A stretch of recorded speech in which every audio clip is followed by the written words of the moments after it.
That is not part of our charter currently, right? You want to adapt. But So I'm comfortable tackle a raising different that, question. I'm comfortable raising that cap, but really, we should be paying what we're supposed to be paying, and there shouldn't be a gentleman's Yeah, agreement. why don't we phase in, one of your options was phasing in either one of these things, why don't we phase in actually getting to the point where we just pay our bill instead of going Yeah. through Well, all this gymnastics? that's certainly something that I'm more than willing to advocate for. That would be That would make what I would, Okay. because If this, that's what the majority of the board wants to do, that I'd be happy to do, because I think that's the best way of going to. I don't think any district's going to accept Right. a huge bump in any given Right, year. right. They're just not going to do it. And since we all have, as I say, basically veto power in terms of changing the funding formula, then it's not gonna happen unless we all, are at least reasonably comfortable with the direction we're going I think we should have a gentlewoman's agreement. in. Okay. Let's make that here's up. our gentleman. So the first part of your question. How about the ladies' agreement? Is there anybody here that's in favor of going to the eligible enrollment model? No. No. Well, That's- I certainly didn't All right. expect All right, that. So that's unanimous, Right. right? You No, got that one that's, off the that's table. part of the Yeah. issue. Right. I kind of like the thought, Joan, of phase in over 5 years, that we just pay our Pay your bill. bill. Pay the bill. Why 5 years? Wait, so, Well, I I'm mean, is just, that what, if so that's we what have it's gonna 38% of take, the students, we should pay 38% of the bill, is that what Yeah. it Well, should be? that's what the funding formula says, yes. So what, I should know this, but what is our budget of the tax school, the 8.8 million, give or take? Roughly. Okay, so For it the should be- general fund, Katie, I'm talking, because the overall budget's like 10 million, but that includes things like the Perkins funding and, the interest on the capital projects, and there are other components to that. Okay, But the 8.8 is the general fund, which is what this fund is. and that's what they need, is the 8.8. Well, So that's if we that, paid 38% of the 8.8, it'd be just over $3 million. something like that, yeah, I don't know, but it would be something on that order, right? Right, so, and then Quakertown should pay their 46% of the 8.8. Yes. That seems fair. I agree. But then the problem is do they discourage kids from going to the tech school, right? It might, you can't, there have been, one of the reasons that Quakertown got into the situation of absorbing the increase every year was because they changed their philosophy of who goes to the Tech, Right. which any school district can And- do. But then they didn't wanna pay for it. Well, that's what Nobody I'm- wants to pay, Precisely. so That's what that's I'm the asking problem. about your eligibility. I mean, what grade levels go at Penridge? At Penridge, primarily 10 through 12, 10 through 12, and Primarily. Palisades, 10 through 12? primarily. And so Quakertown has Chosen, chosen to include more students. there was a time when we sent 9 through 12 as well, Mhm. and then of course we had more students. I did know that, but So I see That's what a, you're- that's an educational philosophy, that's a True, different true. issue. Right.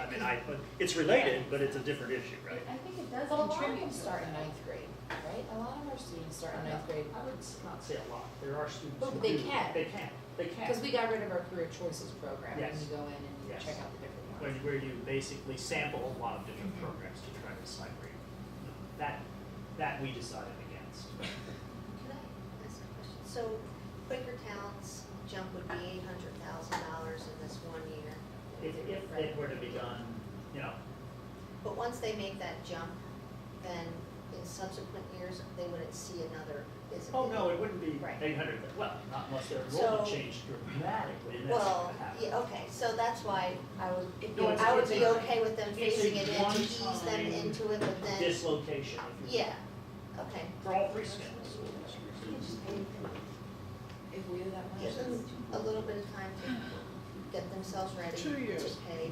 Yeah, oh, I was thinking 3, maybe, but It's give a them free some time process. to work into paying their bill, but with the understanding that, it's, to me, it's obvious, it's like a no-brainer. If you Yeah. just pay the bill, Yeah. Well, you know, I will tell you, that I the first, know. when Dr. Bolton looked at it, that was the first thing he said, right? We What's should be that? paying our bill. Oh. Yep. Well, no, I mean, and it's always interesting when an outsider, someone who Right. doesn't have any familiarity Yeah. with it per Yeah. se, They might be looks smarter at than I it, think. especially someone who's Yeah, analytical, it made and sense says, to we me should be too, paying the our first bill. time I saw I it. don't disagree. I think we have to realize though that we're not paying our bill either. No, That's that's why, true. that's So what we're we're saying, saying we we should all all- pay our bills. we all pay our have bill. a- Yeah. We all have a I share think of we that. should We're all just be sitting paying here our bill. talking about this, it's $1 million So- increase to us. It would be $1 million increase to us as well. No, Right, it is to us, so- that's what I just looked at. It's And- a Right, little we over $1 spent million 200, increase. 2.2 Additional million, money. and it would go up to like 3-something million. Yeah. Something like So we If can phase 8.8 our is students not- Okay, a into. third, a third, a third. Mr. I Lowe might have a agree, heart attack. that though. would be. Well, he will. Yeah. And that is another one of the funding forms. Some districts do, that pay per equal Equal share, shares. right?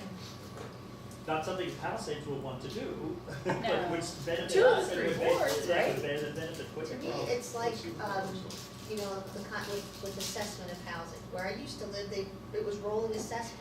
So you weren't faced with this problem of all of a sudden having your taxes go up when you're, you know, a senior citizen. It's the same idea, to just work people into it so that they can get to Right. the position of Now, paying what we I'm owe. happy to work on that and advocate for that. I think it's the right way of going about it, because I don't think we'll accept it otherwise, it'll just do it incrementally.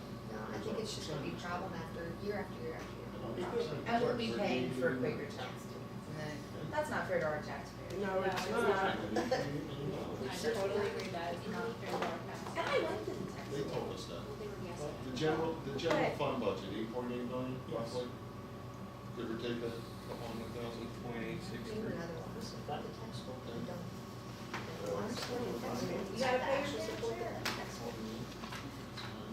That would be like, you track your employees, you drive in my truck, and we'll just split the fuel costs. But my truck gets 10 miles a gallon, you get 50. Exactly. Seems fair. The general revenue fund for next year, for the 19-20 year, is projected as 10.1 million and change, of which 8.86 is the budget without the debt service. Okay. It is 8.8. Budget increase 1.6 million. So 1.2, 1.2 Well, to us. I thought we were paying 2.2 million. I mean, Something, Sean can tell you exactly. What's on? it is, it's just what it is. I Would know. bring us to maybe. Yeah, the budget for 19, the current year that we're in is from Penridge, the contribution is 2.239.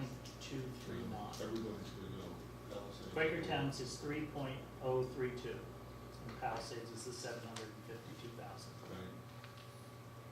So if you extrapolate, That's correct. Palisades will go to a little over $1 million, 1.08. In Quaker Town, I don't know what that, I just haven't. It seems like the only fair and equitable way to fund the tax. And the only thing that makes sense, I mean, we've been kind of fooling ourselves for all these years, pretending like it doesn't actually, look, if you're going to have a tech school, and all three of you are saying we want to have this tech school and support the tech school, either pay for it, Right. or what are you doing? You know, pay for it or don't have it. So basically. I would rather have it. Yeah, if we do that, everybody's interest in sticker shock. Well, so then Well, what if you phase it in? short-term. or we ease into Everybody, it? short term, this, right. But if you ease into it, then, Yeah. and then once you get there, then you're not going to be, Well, you phased out the cap, right, the your Act math One cap. people are telling me that it wouldn't be as dramatic, right, after you get yourself to the point, so. Okay, so I think I have the marching orders. And you can make your plea, and don't get me involved in another committee, please. I appoint Peter to Yeah, the thanks. funding formula committee for capital projects. It's what's, I think, fair and right. You know, just pay the bill. That's what it is. I agree. Most of us, I think, want to have this option for our students, and frankly, we have some very successful students, like the young man who, from Penridge actually, who Yep. won the second place at the skills. Dylan Miller. Yeah, Dylan Miller's quite an incredible guy. Hopefully you got his ride on this Harley. I know they did Were they start gonna it and let him driven ride? around. Well, he was supposed to get the first ride. Remember, he won the Harley for the school, right? So they had promised him at one of our meetings that Yeah, he would that he'd get the first ride. I don't know whether he did. I'll have to ask the I was question. gonna say, did somebody actually take it for a And what did we ride? have? We had like 22 medalists that We had a stayed. lot, yeah. yes, we had a lot. we haven't had a lot most years, and we're a fairly small vocational school, there's certainly, like LCTI has 3,000 students. So we're competing against some in the state. But they have 13 sending districts. I think. 17. 17. Wow, wow. Oh, it has to be a wonderful time at every meeting, I right? can't Can you even imagine? imagine.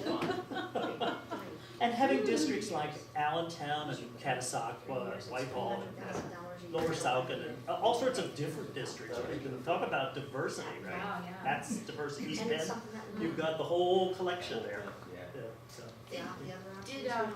Dr. Bolton give you any thoughts on his thoughts to share about this for tonight? Well, actually, Dr. Bolton and I have been invited to a meeting at the VOTEC school with the other business administrators and superintendents to actually sit down and start to talk about this from our standpoint also. So, Cause yeah, you'll have to work it into your budget, right? As they all will. But I think I think Peter pretty much Well, that's what he told me. shared, well, no, but I had conversations with him about it, and he essentially feels the same way, that we should all just pay our bills. Mhm. yeah. Well, you don't want to speak for him, because I know he said he Yeah. gave Sean his ideas. Like, you didn't go to the last His picture. ideas are that. What? Yeah, but you know. I'm waiting for the last picture. Oh, sorry. There's the last picture. Yay. The first picture was from, as I say, from, I believe, a drone, but the fire tower is at the top of that mountain, that's Cane Mountain. And the fire tower is there, it's no longer functional, although you can climb up and the view I is don't see any. incredible in a day when you have a 60-mile visibility, and there are days like that in the Adirondacks. This view is from our dock toward the fire Okay, tower. so you're looking the opposite direction. Oh, That's only first. from your dog. Only from the dock. It's lovely. Awesome. Thank you. Well, thank you for, now I know what I'm supposed to do, now we'll see if I can accomplish it. And now you can go back and say, I already told you. Well, I did tell them, I forewarned them, but I also said Joe, I am turn going off the to camera go for to a the second. board and see what their You can blame us. perspective is. But That wasn't me. it wasn't me, it's my other people. You have to change it. All right.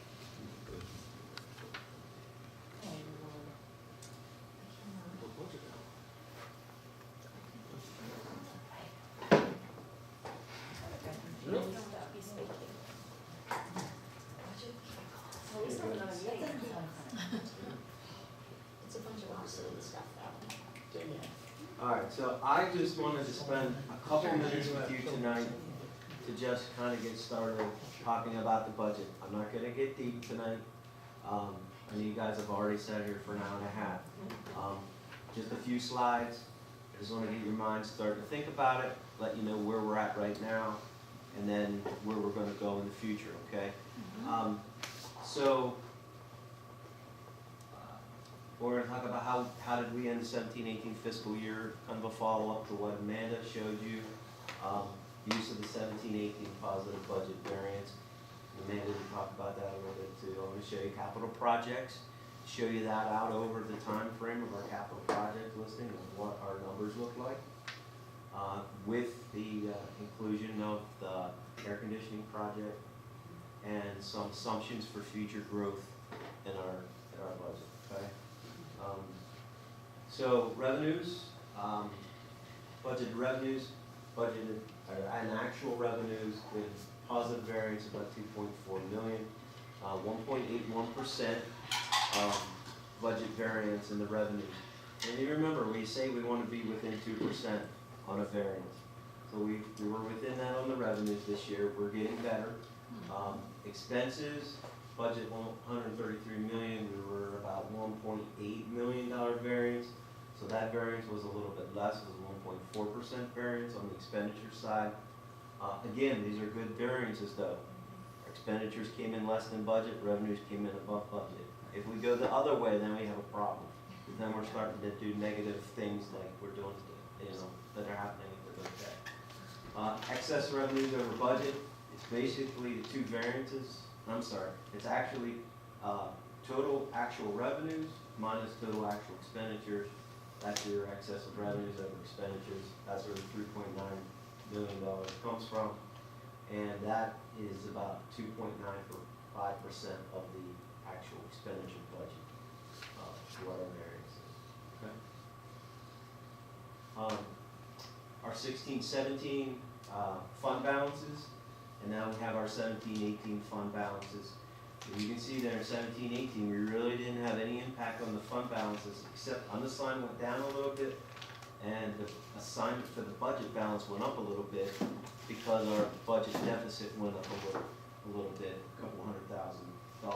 So that's why you see a little bit smaller unassigned fund balance. Total general fund balances, we're keeping them even because we took all the extra money and we put it over to capital projects, okay? So if you see the capital projects number there, 16-17, we were at 17.9 million, and we used some money, and now we're putting the 3.9 million in, and we're now at 19.7 million in capital projects. So that overall went up about 1.7 million. Overall, the fund balance is 6.8% of the 18-19 total expenditure number. So we are well under our 8% limit from the state.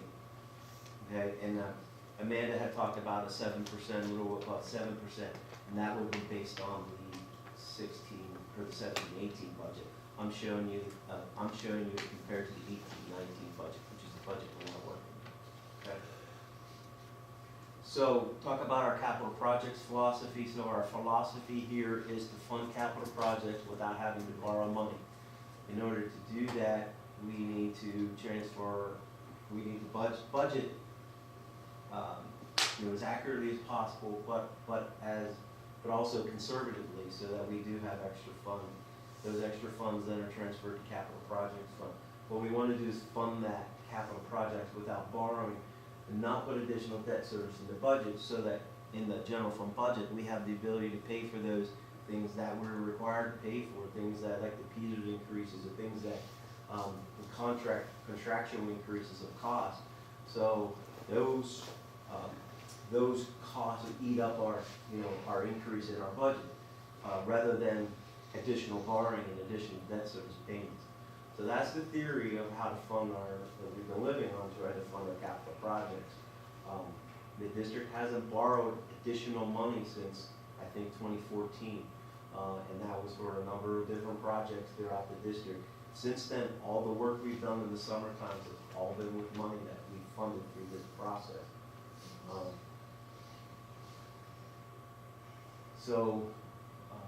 We put about $4 to $5 million on average into that capital projects fund, and if you look at that out over the next 6 years, it's roughly or potentially $32 million that could go into that capital projects fund. That's if we maintain the same level of budgeting and value of money being able to transfer it over into the future. Okay. So this is the capital projects fund. Go back to 13-14, starting showing you the actual numbers. The fund balance beginning is basically the beginning of that fiscal year what our capital project fund was. We spent $5.5 million. That year we transferred in $11 million, but $7.5 million of that transfer in was new money that was done that year. And that was the last time we actually borrowed new money. We've borrowed since, but we borrowed to do refunding. And you can see each year the transfer in 14-15 of $4.3 million, $8 million in 15-16, $4.9 in 16-17, and then in the year just ending $3.9 million, which is what Amanda went over with you tonight. So right now we're sitting at $19.7 million. In the 18-19 year, we've already spent $1.5 million. So that was our projects that we did this summer. So we spent $1.5 million. So if nothing else happens at the end of this fiscal year, we should be around $18 million going into the next year. Now, 19-20, what we're doing here is we're forecasting out our 6-year capital project plan that we looked at last month or 2 months ago. In each of those years, going out across there, we can see if we don't put any additional money in the capital projects fund, at the end of that 25-26 year, we will have roughly about $2 million left in the capital projects fund. But we'll also have a $6 million debt drop payment. Right. Right. Yeah, the debt drop payment happens at that time. So what this shows you is that we are able to fund vision that we have right now for capital projects. Now that is not, that is to say that that 6-year plan stays exactly the same and nothing else happens that we have to, go in and replace a roof or, something happens in the building or something big that, needs to be taken care of, so. Well, and Amanda has said tonight that you're on average roughly halfway through the depreciation cycle. So that means that there probably will be some maintenance and repairs that will be required in that 6 years. But that's not based on how well our buildings have been maintained, that's just an average, and our buildings have been maintained better than that. So I think our average is I think we're probably better, because our buildings are in better shape. Because if you compare our buildings to some other districts. I don't disagree, and some of that was exactly what Sean's talking about. We spent a lot of money on capital projects improvements between 2007 and the 2014 borrowing. That came from that capital projects fund. That was the way it was operated. And yeah, but I mean, South is 88 years old, right? And the last major renovation, other than the maintenance work that was done, was 1992. So, West Rock Hill, which is a new building, quote unquote, was opened in 1989. So Yeah. there are. And then things are gonna start there. They will, 11 because they always buildings. do. There's a cycle. 11 buildings, something is always happening. I mean, just ask this guy what he's run into already in 2 months here. Things happen. Chiller at South. We got an issue there that we're working through. So things happen. Systems wear out. We've got to be able to be in a position to replace these things when it happens. And what this shows you is that we're set up pretty nicely for the next number of years. Now, in 6-7 years, do we need to build a building? Do we have a building that needs to be replaced? What happens? We don't know. But preparing for the unknown is certainly better than getting there and having no ability to react. So this is the same forecast, but what this shows you is if we maintain our same level of funding in capital projects on average $4 million a year, what we would have in that fund at the end of 25-26 would be about $34 million. Okay.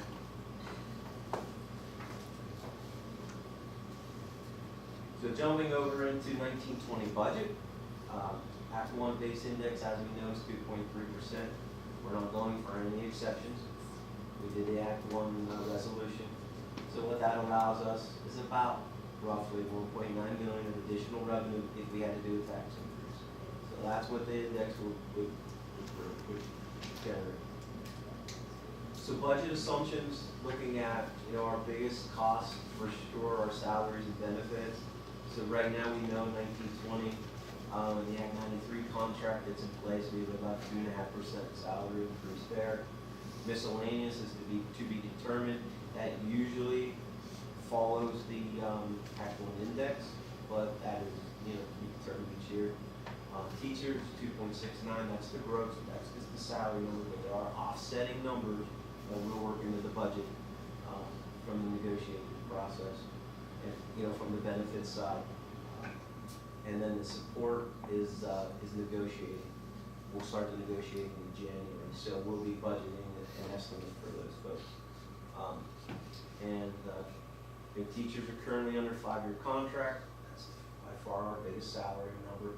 So we're able now to start to be able to project that in our multi-year budgeting and look at that out over the years. Miscellaneous, as I said, is year to year. Administration has 3 more years, or Act 93 has 3 more years. And support will be starting next. This is an interesting slide. I found that interesting. I do not understand it. Okay, this is actually almost 100-year history of the PSERS rate of what school districts pay into PSERS. So on average, historically, it's been about 11%, which our share then is 5.5%. But the thing I want to show you is that right now we're at 33.43%. Next year, it's projected to go to 34.79. but that number won't come out until December, early December. Teasers will certify that rate, and we'll know, what that'll be next year and be able to start to plan. They're projecting this spike to level off at 36.56%. So we'll see what happens. And Sure. And stay there for about 20 years before it drops off. On your prior, on the last slide where you're talking about the teaching and the gross increase, that doesn't include teasers?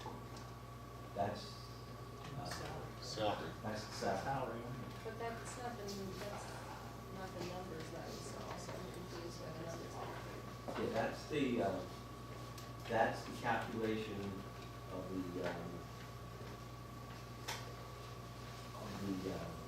change in salary. But that's not the calculation that we have. Well, that's gross, that's not net, that's not Yeah, I'm not everything talking on about top gross, of. I'm talking about gross, that was the correct number that we had. Right.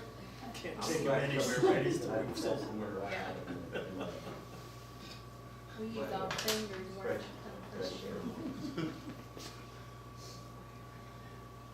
I'll double check it, so in case I grab something, you know, what a wrong column or something, but, yeah. Okay. So what that shows us is this incredible climb in the Teasers rate. Actually, at one point in time, we were paying zero, basically paying zero to Teasers, and we were only paying the insurance piece of it for 1 year. So that's it. I just wanted to give you a little bit of a, That's it. yeah, it was to be quick tonight. And I just wanted to get you started to think about it. We have, this past Friday, all the department heads received their budgeting guidelines and their directions. So they're starting that process.